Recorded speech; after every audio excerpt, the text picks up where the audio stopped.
Holly Duckworth here, Quantum Healing Hypnosis Technique Practitioner Level 3. And I have another Hacking the Psyche tip for you today. And this one's a little more somber, a little sadder, and I want to talk about grief.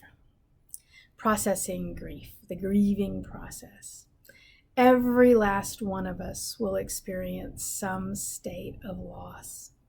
It might be as common as the loss of a pet. It might be the loss of a family member. It might be the loss of a parent or a spouse or a child through death. It might be divorce. It might be the loss of a job. Every single one of us will experience loss in some way. And we have an emotional and a physical way of processing grief. You know, I've talked a lot in these Hacking the Psyche videos about the inextricable link between our mental health and our physical health, between our physiology and our psychology. They are inextricably linked. And our body has given us a way to help us process grief, and that's through crying. It's so important to use this body's natural response, this natural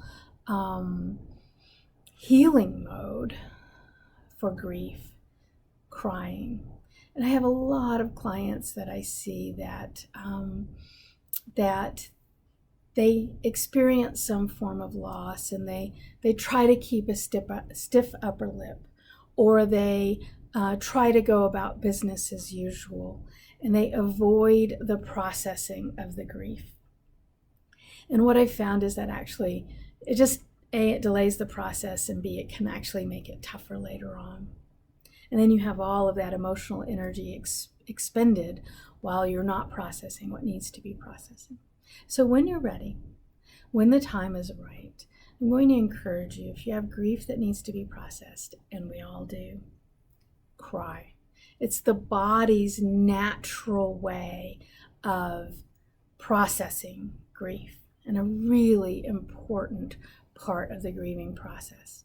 A couple of recommendations I might make, and that is to make sure you're in a safe place and that you're with someone else. You're with another safe person.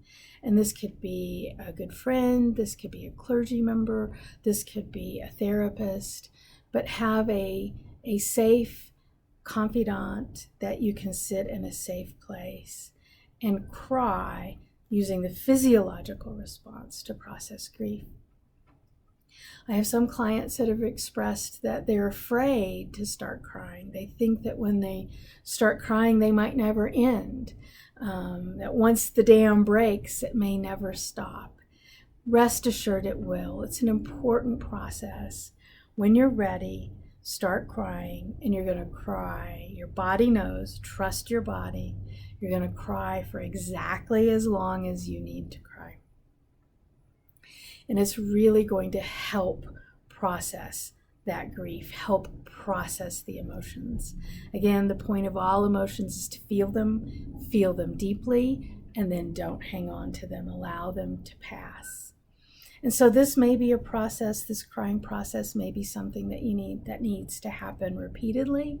It may need to happen for weeks or months or years, but there's a natural response to physiological response to processing grief, and that's crying. And I encourage you to step into that process if you have grief that needs to be released. Just another Hacking the Psyche tip for you today. Thank you so much for listening.